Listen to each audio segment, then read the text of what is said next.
Welcome to the Dylan Experience. Today is episode 36, and I have a special guest for you today again. If you haven't followed or liked the podcast, go ahead and do that. Make sure you do that on whatever platform you're listening or watching on.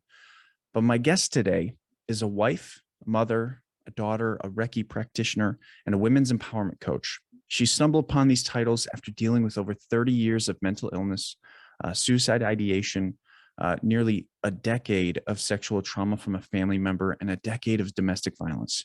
After spending nearly 30 years in the food and beverage industry, she made a shift to focus on creating platforms of healing for other men and women who share similar experiences as her.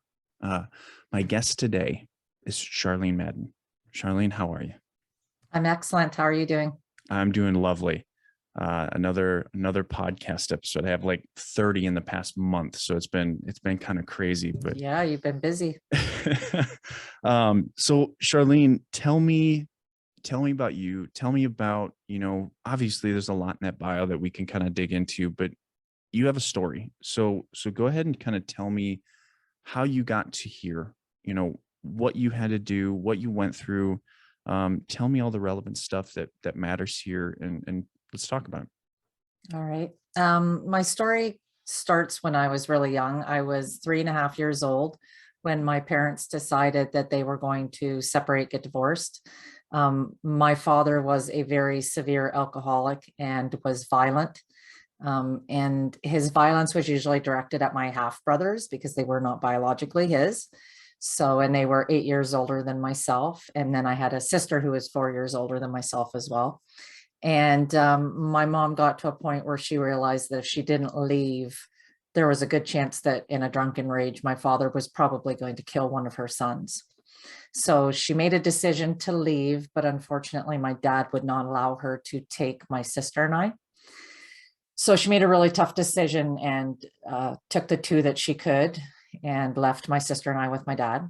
Now, him being such a severe alcoholic, there was no way he was able to look after us. So about a week after my mom had left, he contacted my grandparents and asked if they would take us in. My grandmother did not skip a beat. She said, absolutely. And she took us in, and she was an absolutely amazing woman. She was very strong-willed. I think she was really far ahead for her time. She believed that women should get a great education, get a career, be independent, and not have to depend on anyone other than themselves. And it's a lesson that I probably learned a little bit too well, but it was still a good lesson to learn. And my grandfather, on the other hand, was a pedophile. And at about 3.5 years of age, when we started living with them, we started experiencing sexual abuse at his hands almost on a weekly basis. And it was, my grandmother was a very dedicated caregiver and she was always doing for other people. And she just had one night where she took time away for herself. And that was every Monday night she would go to bingo. And it was almost clockwork that the minute she pulled out of the driveway, we would hear my grandfather come up the stairs and make his way into our bedroom. And that's when the abuse would happen for both my sister and I. So as I said, this went on for about 9 years, and I was 12 and my sister was 16. And I remember coming home one day from school, and basically there's no one home. And it was because my sister had gone to school and basically had a nervous breakdown because she was afraid she was going to be getting pregnant from my grandfather. And so of course the school was notified, when she had this all come out, and the police were notified, and my grandfather was arrested, and, everything came out and our lives changed completely once again. And I remember, asking, why we never said anything. And I think as a child, I was so desperate to keep the only family that I knew together that, didn't want to say anything. And really, when it happens so often, it's almost like you don't know. There was never any threats from my grandfather about don't say anything. It was just something that was just never talked about. So here I am, I'm 12, everything comes out. We're sitting in a social worker's office, and I remember, and these are some of the anchor memories I have of, the social worker, coming around and patting me on the back and saying, I want you to know you don't have to worry, everything is going to be okay. And I'm sitting there and I'm like 12 and a half. And I'm like, I don't even know what okay means. What does okay look like? Because I thought my life was okay. And now it's just been torn apart. And my grandparents have divorced. I was in a really small, like a small town, 2,500 people. So now everybody knows. We're hearing, I'm hearing stories about, people thought we made it up because we were troubled kids. And, like, it's not enough that you're dealing with this, but you've got people, shaming you. You feel the shame and the blame, the victim blaming. And so on top of this, I'm now going into high school.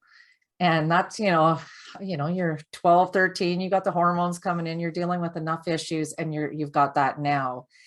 And kids are really different than adults. Like, kids will ask the questions, they're not as shy about, feeling what's correct and what's not correct to talk about. So, it was not something we could really get away from because people were constantly asking you questions about it.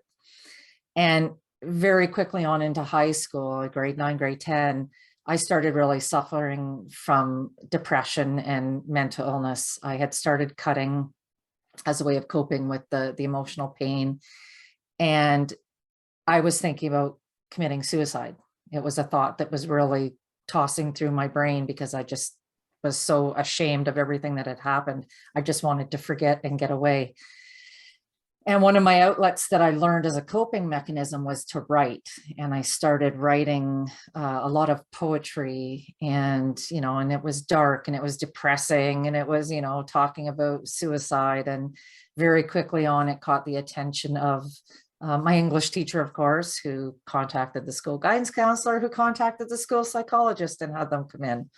And I remember spending an afternoon in the school psychologist office and doing all these tests and talking to them. And at the end of this 4 hours, having the school psychologist say, I want you to know we're diagnosing you as manic depressive bipolar. And I'm 16 and I'm like, again, I don't know what that means. Yeah. And she sat across the desk from me and she said, but I want you to know you're going to be okay. And I'm feeling this anger bubbling up because I'm like, I'm so tired of adults telling me that I'm going to be okay. Like, someone quit promising me that I'm going to be okay, because I don't feel like I'm going to be okay. And she's like, if you ever need to talk, you can come back in here and talk. And I'm thinking, I don't want to talk. I just want to forget that this ever happened. So I just threw my head into my studies, just wanted to graduate high school so that I could move away. Because I thought if I moved away, everything would be different. Life would be so much better. And so I graduate high school, I move away with my high school sweetheart and moved to a bigger city where I thought I could just be a face in the crowd and that everything would be fine. But, it was one of those situations where I learned that no matter where I went, there I was. I was just bringing this baggage along with me because I hadn't had any coping skills to deal with it. So we decided early on, we're going to have kids fairly early. I was 21 when I had my first daughter, and I had another daughter 4 years later. And then I had a son another 2 years later after that. And as I'm having my children, I'm thinking that this is somehow going to fill the void, that these will be the people, the little entities in my life that are never going to leave, that they're always going to love me. And I was just trying to have a family that I never had. But I always felt discomfort with my daughters because of the sexual abuse and the trauma I had gone through. I felt uncomfortable with any kind of emotional or physical contact with them. My son, it was different. It seemed like it was okay. But with my daughters, there was a sense of tension there in that situation. Can I interrupt real quick? Absolutely. Yeah. So was that with your physical contact, or like physical contact with anyone? It was my own physical contact. Sure. Yeah. It just, and I don't, I've tried to unpack it over the years, and I'm just like, it's, I understand that was my own issues with feeling like I was putting my inner child into them, Yeah. and envisioning myself in them. So, but as I'm trying to deal with all this stuff without any tools to adequately deal with it, I start dealing with depression again. It starts creeping back in. And when I was 28, I hit a spot where I knew that if I didn't make a change, I was going to end up dead. I was planning, how can I do this? And my terror was that my children were going to come home from school and find me dead. And I remember going to my husband and saying, I need to leave. I need a break. I need to get my head on straight. I wasn't fit to look after myself, let alone children. And at this point, my marriage was basically over anyway. And he was like, yeah, okay, what? Yeah, sure. Yeah. So out I moved, and I actually moved in with his mom. And I thought everything would be great, but I had really developed a coping skill of drinking. That was how I was just dealing with everything. I was just throwing myself into an alcoholic stupor, trying to numb the pain. And it didn't get any better when I left, because now I had any of the responsibilities that I had of trying to stay sober for my children was completely thrown out the window. So about a month after I separated from my husband, I jumped into another relationship. And when they say like attract like, it is so true, because the person I jumped into a relationship with was someone who had just gotten out of a relationship, suffered from their own mental illness that I didn't realize at the time, but looking back on it, was an alcoholic, drug addict, and ended up being extremely violent. So the relationship very quickly got very toxic. And I just accepted it because I felt that that's what I deserved. Because at this point, I had no self-love, no self-respect, or self-worth. So 2 years into the relationship, after an extremely violent night, he had left, and I am sitting on the living room floor, and I am just crying, thinking, I can't live like this. If this is how life is supposed to be, I'm out. I don't want to deal with this anymore. So I get up, I go to my medicine cabinet, I take out all the pills that are in there, sleeping pills, pain medication, because he had a back injury. So all of his pain medication was in the bathroom cabinet. And I took all the pills that were in the medicine cabinet. And I went to the living room and I sat down and I grabbed a pad of paper and a pen, and I started writing my goodbye letters to my children, because I didn't want to leave without saying something to them. I wanted them to at least know that I loved them. And I pray no one's ever been in that position, because that is one of the hardest things you can possibly do. But it is the thing that saved my life in that moment, because as I'm sitting there writing, just crying, I'm realizing that I'm leaving my children like my parents did to me. And this time it's for good. Like there's no coming back from this. And I just didn't want to do that to them. So I called a cab. I went to the emergency room. I was sitting at the administration desk or admittance desk and explaining how I was taking all these pills and I thought I was overdosing, and I collapsed. And I woke up with tubes down my throat, in the hospital with my partner beside me crying, saying how sorry he was and how, nothing was going to happen ever like that again. And in the process, he had contacted my mom to let her know that I was in the hospital. And when I got out, my mom said, I think you need a change. I think you need to move out west, which I'm in Canada. So she says, come out west. We'll help you get everything organized, get stuff straightened out.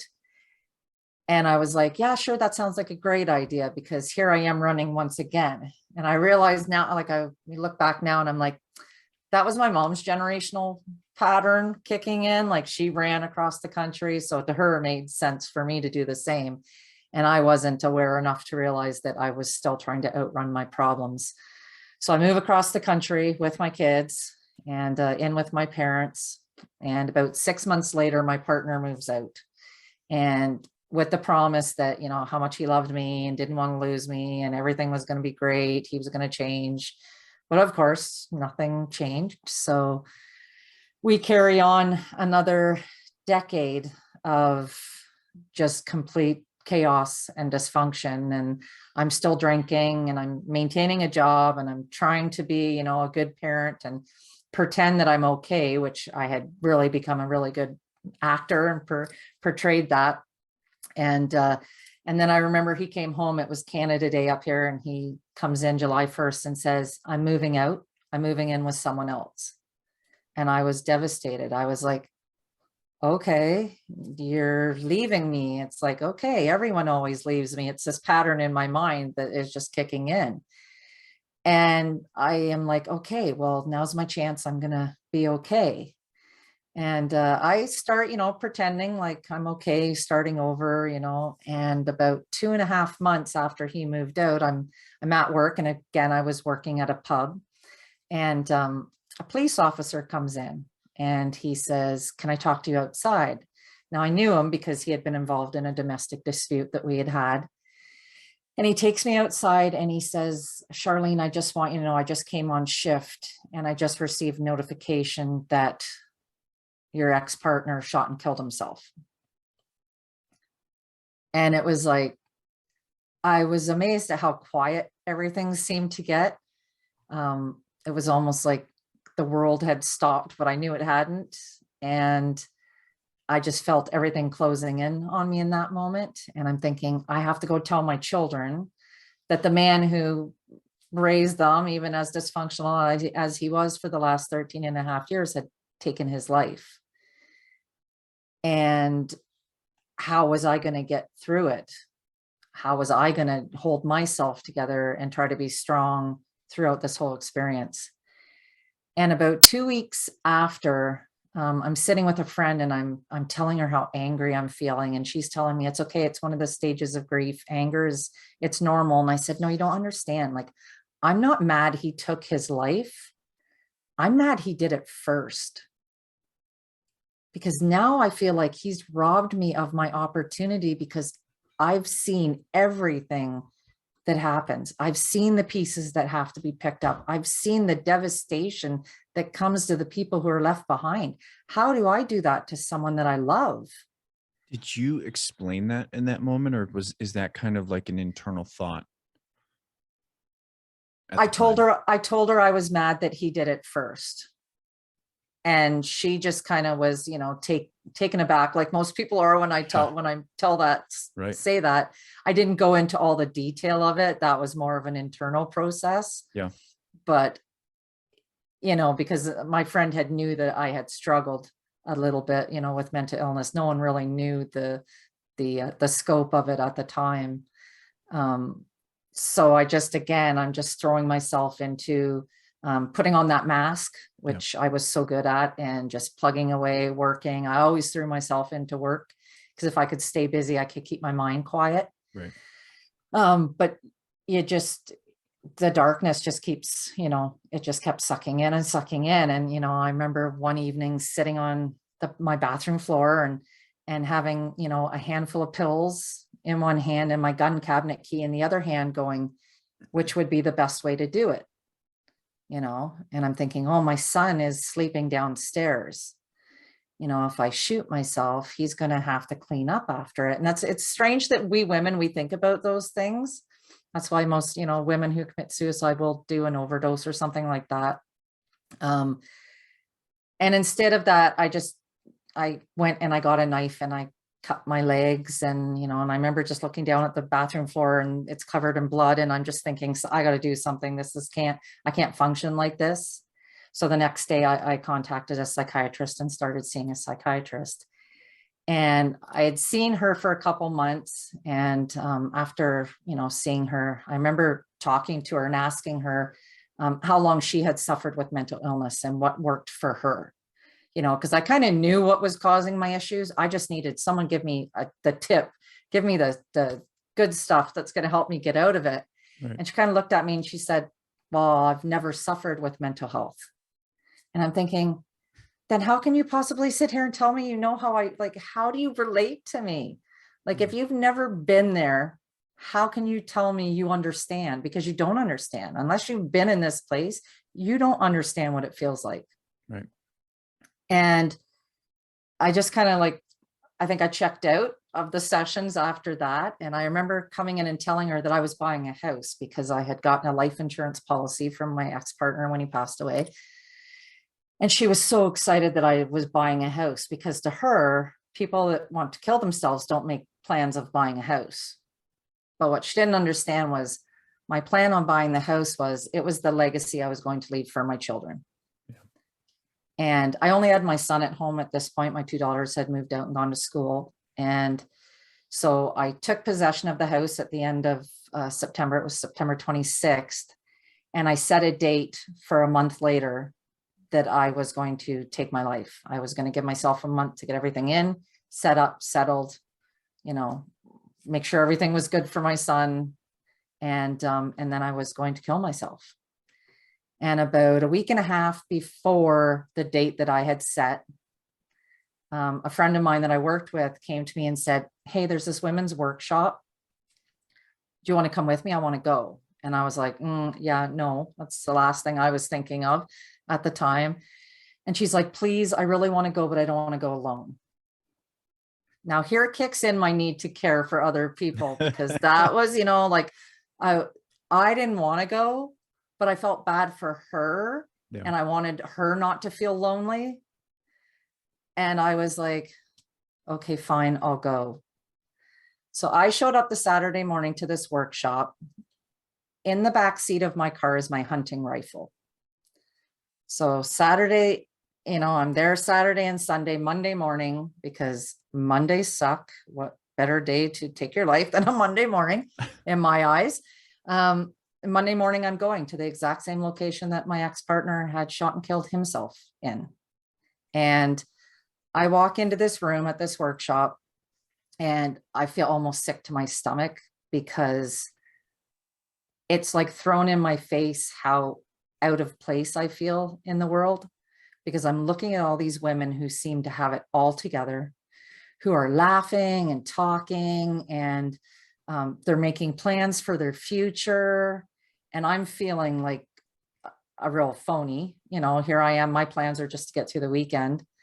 And so I go sit down and I just try to make myself really small so that no one notices that I'm there. And the first half of the Saturday, it's people talking about finances, which to me, not relevant. Losing weight, getting healthy, again, not relevant to me. And then the afternoon session comes and a woman takes the stage, and she is bald. She's got alopecia, so she's lost all of her hair. And she gets on the stage and she starts talking about self-love and how she struggled for so long to love herself, because she was looking for that external validation, which she wasn't getting because of how different she was.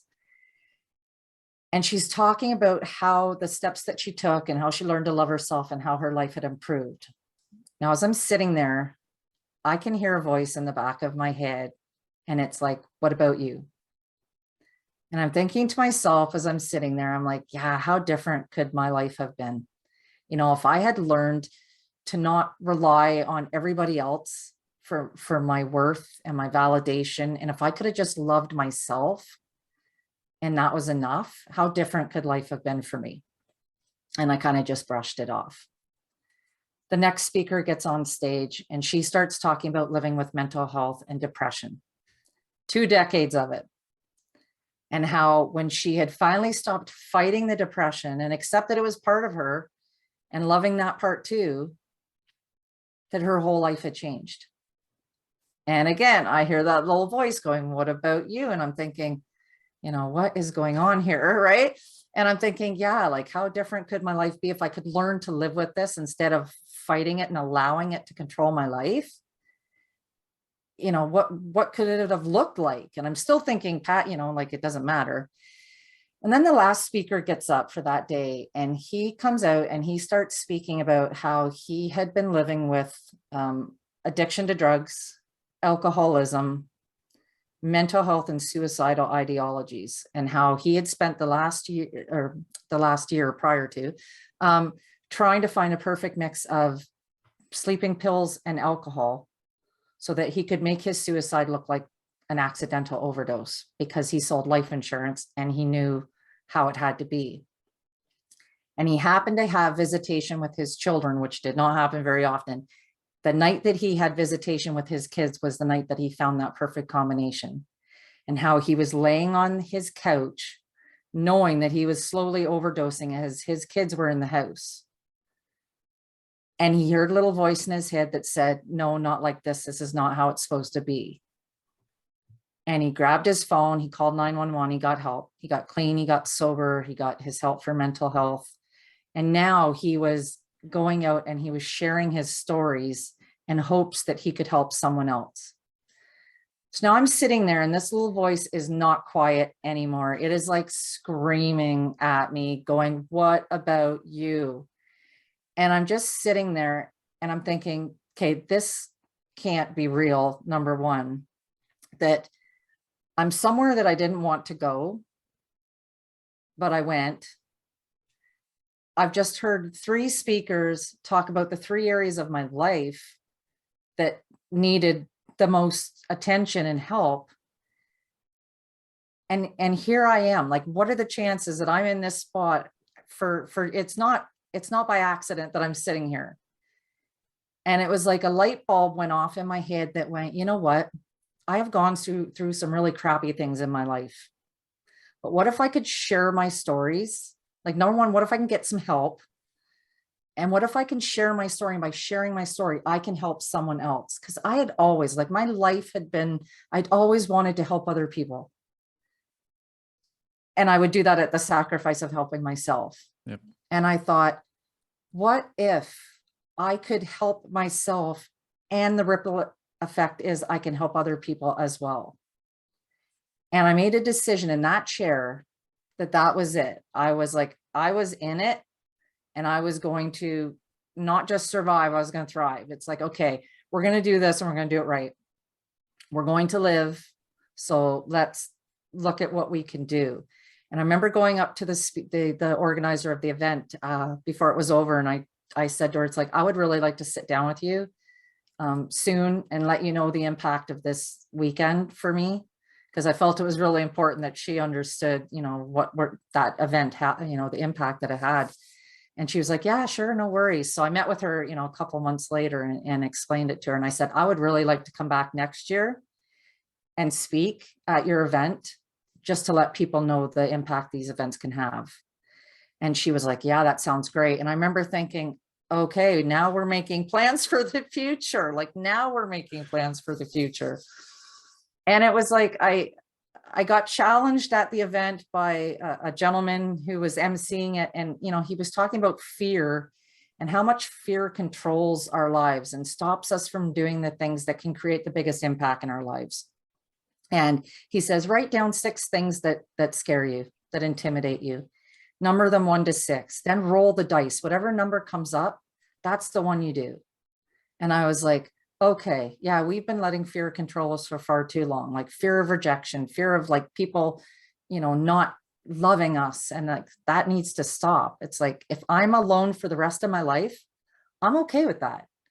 It's like, I love me enough right now in this moment to not need it from anybody else. So I thought, okay, what's one thing I want to do? I wanted to publish my book of poetry.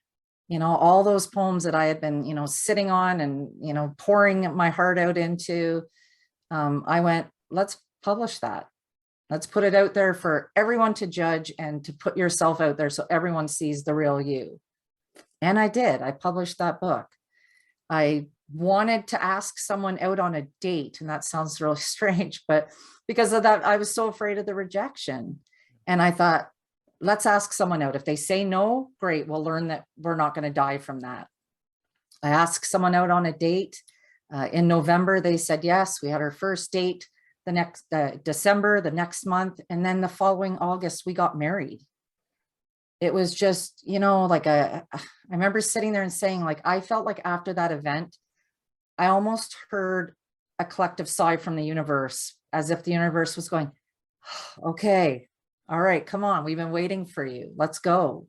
And it was like everything started to fall into place. And for me, I started being able to go out and share my story with people. And I went back that next year and I spoke at her event. And I remember saying before I got off the stage, saying, My purpose for speaking and sharing my struggles is so that someone can hear my story and I can save a life. Because if I can save just one life, everything I have gone through is worth it. And I got off the stage and I was getting ready to walk out of the room. And I had a woman approach me and she said, you know how you said you wanted to save a life? She goes, I just want you to know today you did. And she turned and walked away.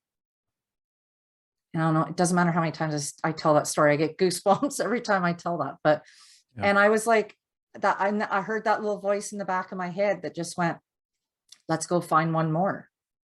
Because there's always going to be one more person who needs to hear a story like that, to get some hope. So I just keep going out there and telling my story. So. Well, I mean, that's a huge story, right? That's a lot. And there's so many questions I have, but I think I wanna kind of challenge you with, I could go back. I want to start with what you just said. Do you ever feel like the premise of what you do now, or how you kind of operate with where you're going now in terms of let's go find one more, do you think that is your own kind of version of a continuation of where you've always been, but in a healthier manner? Or do you think it's a different kind of revelation for you? I think for me, because when I look back on my childhood, I always wanted to be a writer. I love to write. Mhm. But when I was a child, I wanted to write other people's stories. Like I always wanted to be a freelance journalist. That's what I wanted to do. I wanted to travel the world and tell people's stories that were struggling, so that people that were hurting, their voices were heard. And, I think back to that because I never felt like my voice was heard as a child, right? So it was so important for me to provide that for other people and to help other people so that no one else had to struggle. So I think that's always been really at the root for me, is wanting to help other people, just not really knowing what the platform or what that the tools were going to be for me to be able to provide that. And I think when this happened and hearing those other people's stories, I realized the power of story and how much story can impact people's lives. And it just became, it was to me, it was the logical choice. It's like, we like stories. That's, what I do. And if doing it this way helps people, then it's perfect. So. Yeah, that makes sense. Well, I have a lot of questions. And I kind of want to go back to the very beginning. Um, I'm curious with the situation with your grandparent, your grandpa specifically, obviously. Did you ever kind of go through that anger of, you know, what your mom did in terms of making that choice to leave you behind, and to save, basically save who she could? Was there anger?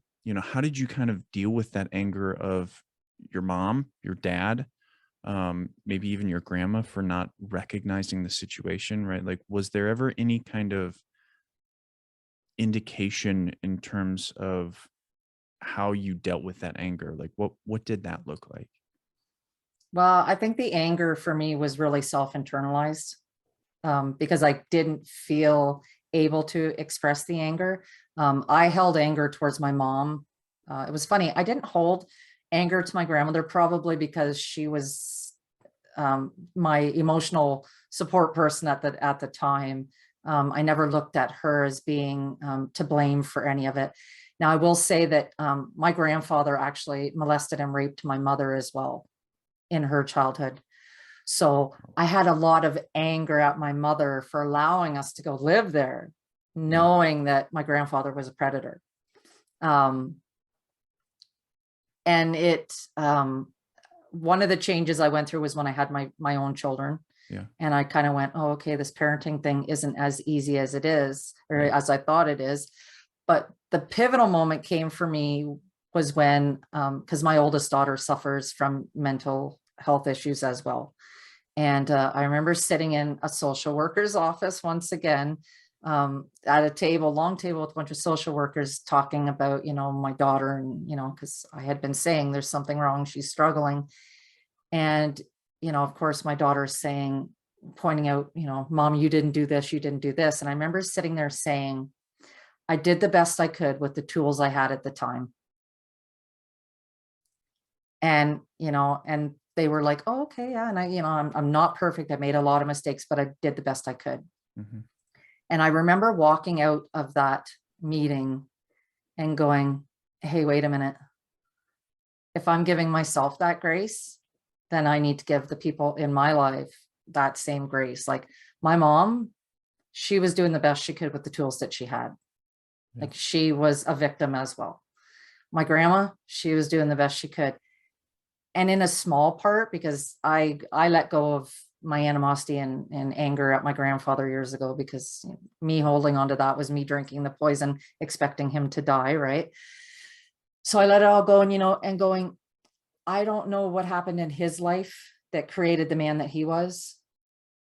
And maybe he did the best he could with the tools that he had, even though he didn't make the best decisions. But I had to give that grace. If I was giving myself that grace and expecting my children to give me that grace, I had to offer that grace to other people as well.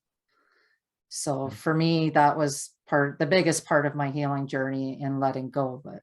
Yeah, I mean, it's so important to have that kind of that mental discussion with yourself to dig into that.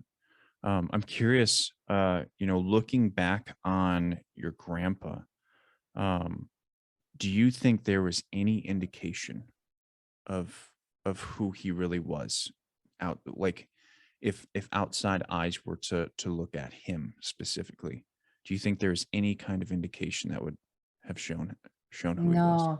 No, I don't think so. Like I said, we grew up in a pretty small town, Yeah. and my grandpa was a really quiet man.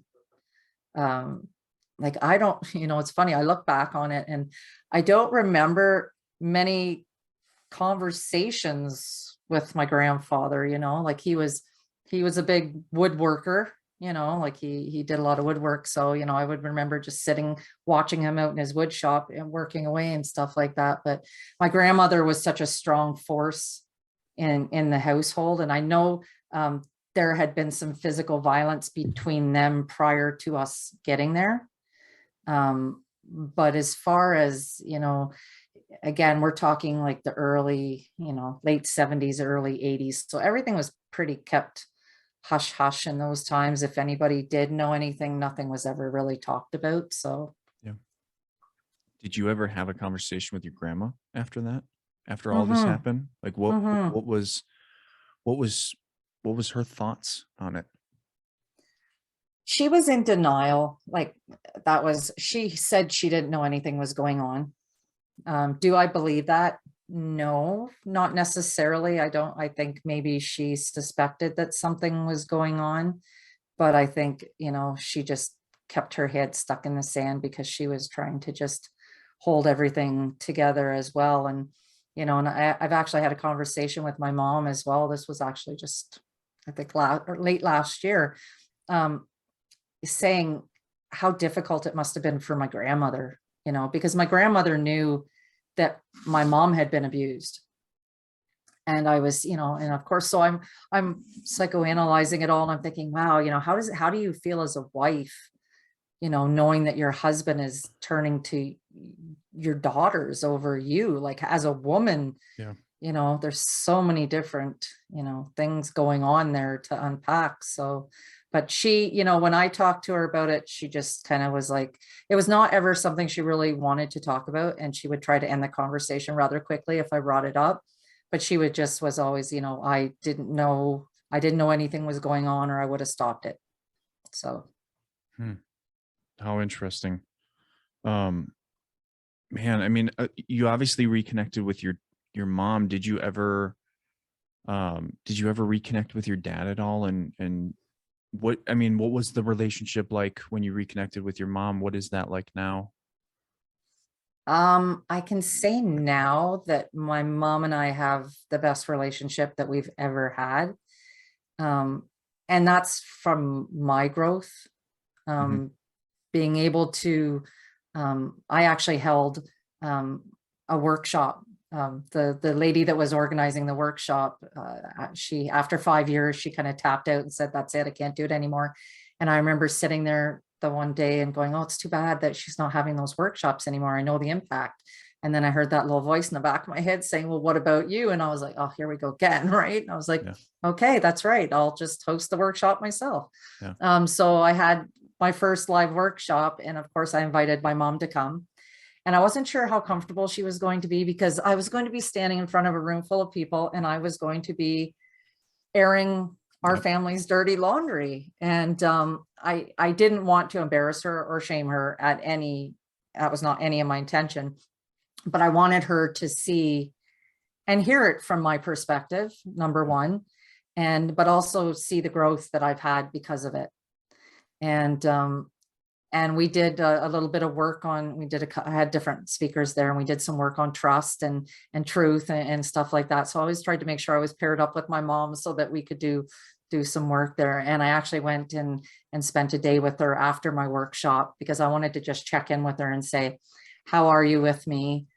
Is there anything you want to talk about? Like, how are you feeling after this?" I wanted to make sure that if she had anything she needed to talk about, that I gave her space to actually carry on that conversation. And we had the best, most open and engaged conversation we've ever had in my life after that. So it was, It's and my dad is passed away. I didn't have, I reconnected with him a couple times. Um, but it was, you know, yeah. it was not any strong relationship. So Right.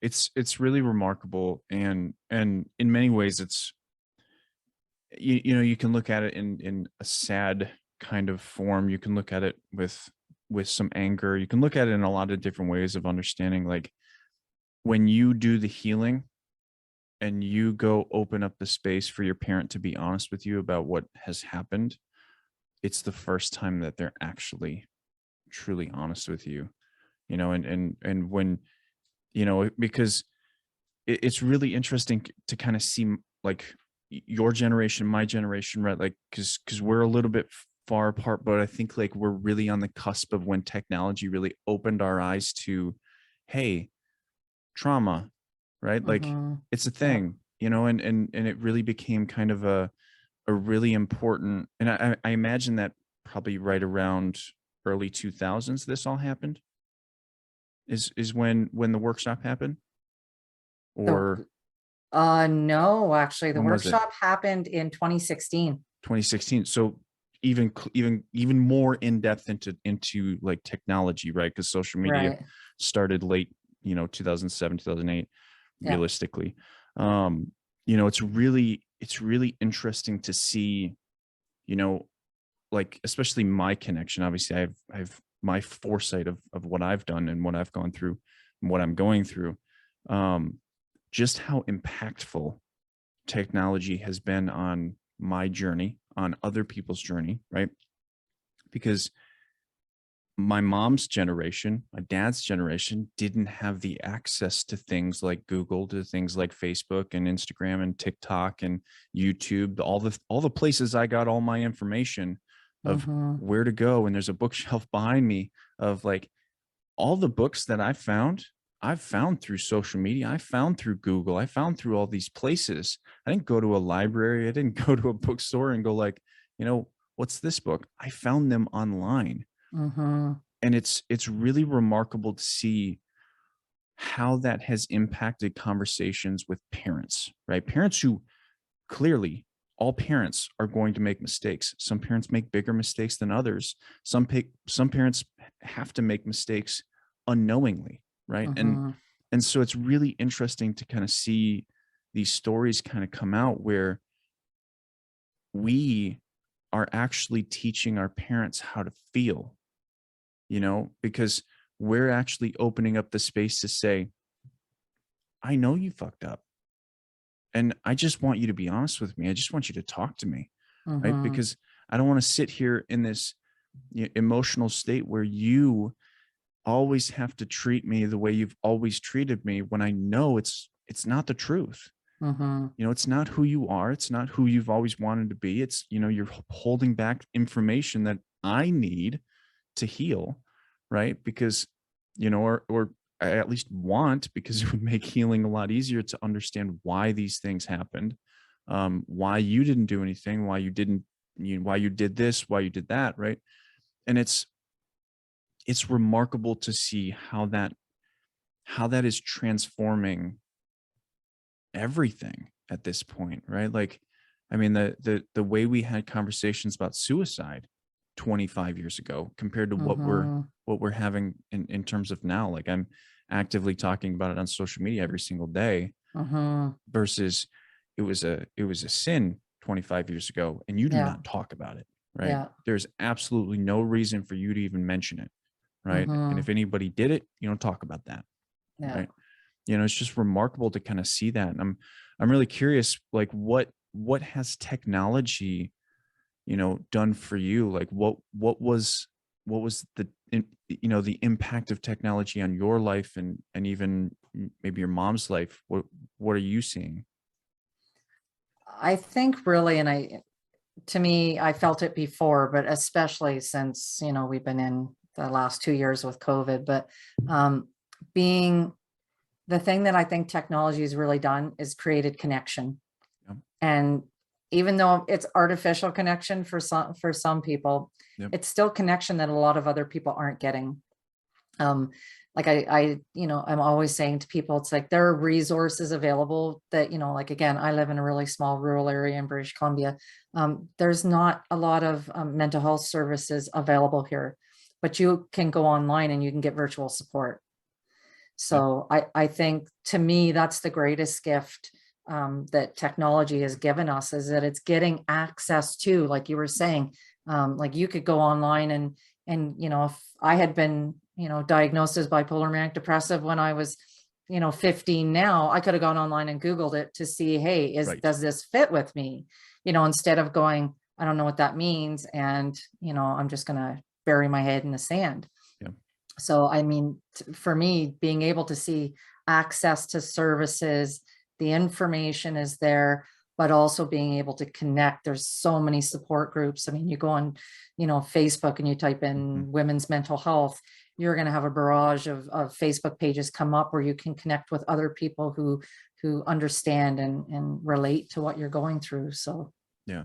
I think it's also quite interesting that you were diagnosed um with those things, right? Like what was it, manic manic depressive depressive bipolar is what they said. and So, bipolar, which is remarkably interesting to me because PTSD was not even an option in that list. mhm, CPTSD was clearly not even an option mhm. back then. But you know, I'm just really curious how a diagnosis like that comes out when you know the history of you was readily apparent and trauma was remarkably important in that kind of in the story of you.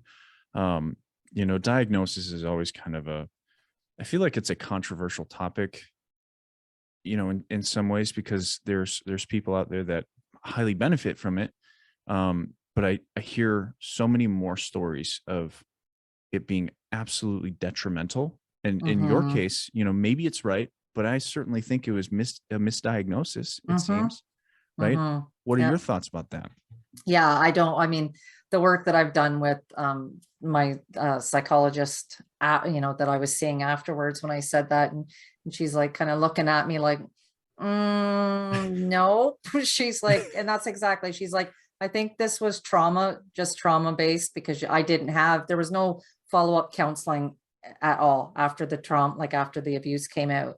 Like there Jeez. was nothing. It was, it was more of a just stick our heads in the sand, pretend that it didn't exist, would go on with life, right? Because Yeah. that's what my grandma did, just kept, head down and keep going, right? So I definitely think, but I do agree that because my oldest daughter, she went to an adolescent psychiatric facility in British Columbia here, and was given a diagnosis. She went for a 2 week assessment and was given a diagnosis, and we're all like, okay.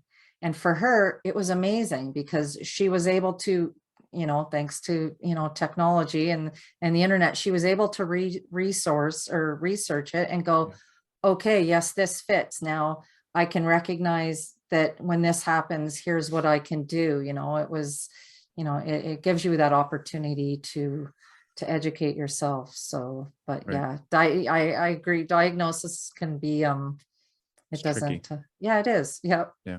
So, I think it's hard to say. I think there should be an age limit to diagnosis, right? You should not be able to diagnose someone before a certain age. I don't know what that age is. I would imagine probably 14, 15, 16, if not later, just mhm, because I think our personality is so moldable up until a certain age. And mhm. hell, I think even up to 30, we're still moldable, right? Well, I Like, mean, our brains are still right, developing, right? So, right. So I think it's, to me, I think it's detrimental to place this burden on people to say, "Hey, you have bipolar at age 14, say, mhm, right?" And for this person to have no idea what that means, like what that mhm, really means, where it even came from, right? It's hard to say telling someone they have a problem without being able to understand the source, mhm. I think becomes really a burden to carry, in my Well, opinion. and I mean, I look at how I felt emotionally after that because Yeah, here I am, I'm sitting here going, okay, I'm already dealing with the stigma of being, sexually abused by my grandfather. Now I'm yeah, crazy. Like right, that's exactly what I thought. It's like, right. okay, so now I'm crazy on top of it. Great. This is just what I need, right? Yeah, So, and it's like hoping no one finds out that you've got that diagnosis because yeah. that's just more ammunition because kids are not nice all the time. So, When did you make the connection between the diagnosis and the sexual trauma or the problems that you had and the trauma? I think early on, like I think I did it's gonna sound funny. I got involved in network marketing when I was rather young. So Sure. he did a lot of self-development, personal development work, right? So I was reading a lot of books. And I mean, and I've always been a voracious reader, anything I could read, that I thought would improve my life. So I started reading different books and started realizing that how much impact um, the past has on us and the beliefs that we hold because of it. So I think I learned really early on, like before um, I, in my early 20s, I realized that, why some of my behaviors were why I was doing what I was doing. I was trying to just have someone love me, and Mhm. I always said, like, I got when I married my first husband, he was not the most financially secure or responsible individual, but that fit into what I needed at the time because I thought if he needs me, he won't leave, Yeah. right? And I recognize that, and I remember having that discussion with him, going, "Well, this is why, this is why I am the way I am, and I push you away because if I make you leave, it doesn't hurt so bad, Yep. right?" So I mean, I was really trying to delve into why I was the way I was because I thought if I could really figure it out, I could make myself okay, Yeah. right? So I really was striving hard to figure it out, but it just took me a little longer than I would have liked. So I think it takes all of us longer than yeah, we would that's have right. liked. Yeah, I mean, it's such a that's a big question, right? And we don't really understand that question until we start understanding kind of the secondary and tertiary questions that we have to answer before we can even get Mhm, to it, right? mhm, That's so much of my work, and I call myself a mental health coach. um I dig into people, and I'm trying to ask that question of, mhm, why are you the way that you are? mhm, And in asking that question, you reveal to people some of the most intimate things that they've hidden from themselves, the most intimate lies that they've told themselves for 20, 30, 40, 50 years sometimes. um And I think the mark of a good, I don't want to limit it to therapist or coach or anything like that, but a good support structure is someone that is able to help you reveal to yourself what you need to see and not necessarily tell you what you need to feel or tell you what you need to do, but Mhm. rather reveal to yourself what you have been trying to tell yourself, what your body's been trying to show you, with its reactions and its, and you mentioned like crazy, right? That crazy feeling that you have, or the shame, the guilt, the regret, all of that stuff is trying to speak to you, and you just don't know how to listen. And I think it's the people that have the ability to kind of dig into that, um, that seem to have the best results, in terms of helping people kind of overcome themselves and work through this process.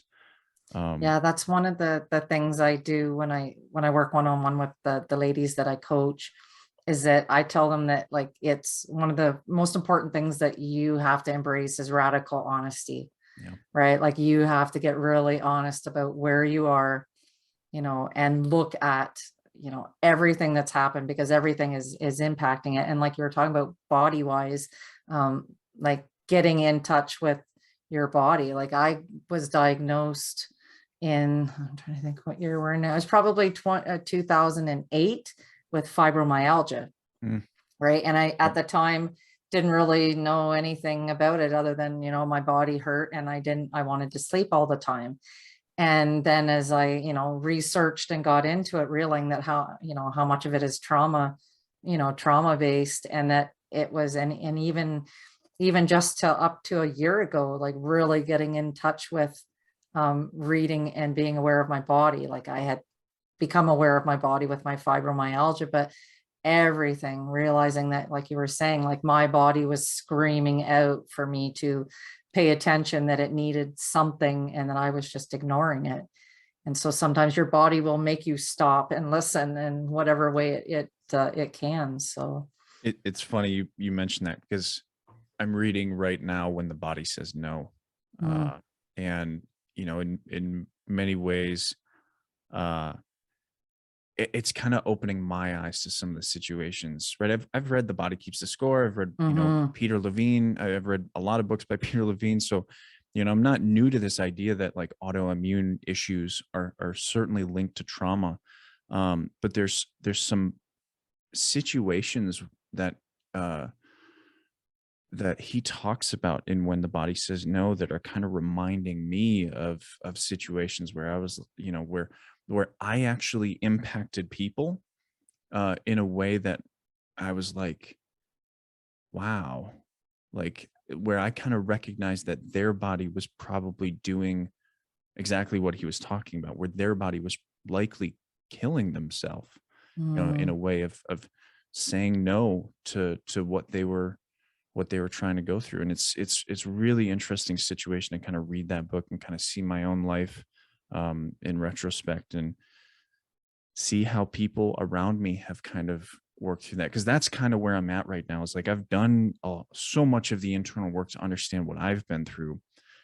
Now I'm kind of looking at the secondary people and the tertiary people in my life, where I'm looking at how this person was affected, and kind of developing that kind of exponential empathy of Mhm. recognizing, like how you look at your mom and how you look at your grandpa, and those people, and recognizing like just how impactful trauma was on these people, and how it impacted me, how it impacted the people that impact me, right? And Mhm. seeing that, through another lens of understanding trauma is just a remarkably, I don't even know what the word for it. It's a remarkably, um almost peaceful feeling in many ways, right? Like you see that and you start to recognize, like, was it their fault? You could probably give it 50-50, right? Mhm. You still you Mhm. you always have a choice, but at the same time, there was a lot of people behind them that Mhm. showed them pain was okay. showed Mhm. them hurting That people was okay. generational trauma, right? Yeah, Like that's why it keeps perpetuating. So, right. And it puts me in a place where I'm like, that's not me, right? mhm, I'm not doing that, right? I'm gonna mhm, make mistakes. I'm gonna make, I have a stepson and I have a daughter, coming in June. I know I'm gonna make mistakes, but I know what I'm not gonna make. What kind of mhm, mistakes I won't make is trauma, right? I will give them the the opportunity to speak, and I'll give them the opportunity to criticize me as well. I do mhm, that often. I talk to my son. I'm like, what can I do better? mhm, Or have I hurt you? Right? Like I do my best to have those conversations and open him mhm, up to not only understanding, right, that he can expose things to me, right? He's exposed difficult things to me already, but being able to see what a man, right? And I'm an interesting man, right? Like I operate on two very remarkably different ends of the spectrum, right? Like I'm an infantryman and a sniper. So on one end of my work is death. Like I literally mhm, am here to take death. This is my job. And the other end of my work is I'm here to help you survive. I'm here to help you live. And so, mhm, he sees both sides of it. He sees that I can operate in both ends of the spectrum and know that I have a softness to me that he can come up to and, you know, get comfortable with. And I also have a hardness of I know how to protect. I know how to dominate if I need to. I know how to be aggressive, but that softness is always going to be available to him. And that's one thing I think that I have really enjoyed learning is that I have that ability to be both, mhm, and not fall into the trap of being like, the society's version of alpha male, or this mhm, fictive kind of imaginary character that men are supposed to be. And it really comes from that ability to kind of expose that empathy to people in my life that have impacted me, and recognize their impacts on me, their impacts on the people that impacted me. And it's been a remarkable journey, and I'm really enjoying where I'm at and kind of where I'm going. mhm. Yeah, and I think it's so important that, because I say black and white, but there can be no dark without light and no light without dark. Yeah. And understanding that they both have to exist, so same. It's like it's all about understanding balance. Like, there Yeah. is, without the compassion, it's just trying to teach that we can find that balance. And when we live in that balance and we live in that alignment, Yeah. that's when the peace is there. So, Yeah. I love kind of the dichotomy of man and nature, right? Of seeing the ruthlessness of nature as a reality rather than you look at a landscape portrait and you're like, oh, nature's perfect. It's not, right? Nature's savage. Nature's brutal. And when you really look at that idea, there's you know man doesn't hold a candle to nature in terms of species extinction, right? mhm, Nature has destroyed more species than man will ever even see. mhm, And it's really it's really interesting that we almost deny our own capacity for violence, and we almost deny even more the capacity for nature to be violent. And therefore we continue to deny our own capacity for violence mhm, because we are a part of nature. um, and so I very much live within the concept of people are brutal. People are ruthless in many ways, and we don't understand why, because we don't look at it realistically. Um, and the reasoning, I think, doesn't make sense to people because they've never allowed themselves to think that people can do the things that they've done. And that isn't realistic. That isn't mhm, understanding who we are and where we come from. And I think it's certainly something that we need to address in some way in society because it's clearly we're becoming remarkably idealistic, but I also Mhm. think social media is kind of bringing the balance back bringing the pendulum back into effect, right? Where things are going to constantly be kind ebbing and flowing between, you know, here's the war in Russia. This is real. Mhm. Like people can be violent, right? They're like Mhm. Putin could be the next Hitler. We don't know that, but it could be, right? Mhm. And people are kind of paying attention now, which is really interesting. Mhm. Yeah, well, that's, like you were saying with social media, it just it puts everything in the spotlight. Yep. Like I think you're right. People don't want to admit that, I mean, at our core, we're all there. Yeah. Like we all have those, like I mean, would I want to take someone's life? No. Could I? Mm-hmm. In the Thought right about it. circumstance. Yeah. Right. Yeah. Yeah. And Right. not just my own, Right. but it's like we all have that innate within us. That is that Yeah. primal animal that's inside of us, right? So, and denying that it's there is when we deny the parts of ourselves, that's when things start Yeah. to have problems. So Yeah. It's always interesting. But I'm curious, where are you taking yourself next? Like what do you have on the agenda for the next few years? Are you doing live workshops still? Do you have a book coming? Like what are you kind of working on now? lots of podcasts. Yeah. Like you, I've been doing, yeah, a ton. And podcasting was never on my radar Yeah. really until a gentleman that I know said, "Hey, you should try podcasting." So it's been crazy ever since. Yeah. I do my live workshop. I was able to do the first one live in 2020. 2021 was virtual. So Mhm. this year will probably be virtual, maybe. Fingers crossed I can do it live, but I host it every November. I am working on a book. I'm just working on kind of my own life story kind of book. So, and then I'm just doing my one-on-one coaching. Like I like working one-on-one because I like to see the impact in people's lives. To me, that's fulfilling for me. It feels like I'm doing what I'm supposed to be doing. So, but just being able to speak and share my stories. I mean, within 5 years, I plan on being completely retired from a 9 to 5 job and just, impacting lives for fun. That'd So be I would love to be traveling around the world speaking. That's what I would love to be doing. So, that'd be awesome. I'd love to mhm. see that. Well, Charlene, I won't take up the rest of your evening, but I do need to ask you the question that I always ask everybody. Um, if there was a message you could leave the world, what would it be? Mm. I would say that it's okay if you don't feel okay. We all experience moments of self-doubt.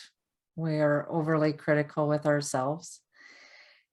And I always end on my talks is I know what it feels like to sit in the dark. I've been there. I spent a lot of years there. And I always leave people with a message of if you're in this position where you are feeling hurt, lost, alone, and in the dark, I want you to know that you're not alone. That was the one thing that story taught me was that, I knew other people had experienced the traumas that I had experienced, but hearing the stories really created that connection. So I always tell everybody you can find me on social media. You can message me on Facebook. And if you're feeling in a dark place, please message me because I will come and sit virtually with anybody at any time because I don't want anyone to ever feel lost and alone because you're not. You're never alone. There's always someone there that will sit in the dark with you until you're ready to rise up into the light. It's awesome. Well, Charlene, I appreciate you coming on. I appreciate you taking the time and telling your story so honestly and so openly. Um, Best place to reach you, I assume, is through Facebook. Oh, excuse me. Yep. Yep. That link will be down in the description below. So if you want to reach out to Charlene, you're welcome to do so there. If you've made it this far, thanks for listening in. Thanks for watching. If you are on YouTube, don't forget to subscribe. Don't forget to follow. Go check out Charlene, go check out her link. And guys, thanks for watching, and we'll catch you next time on the Dylan Experience. And that is it.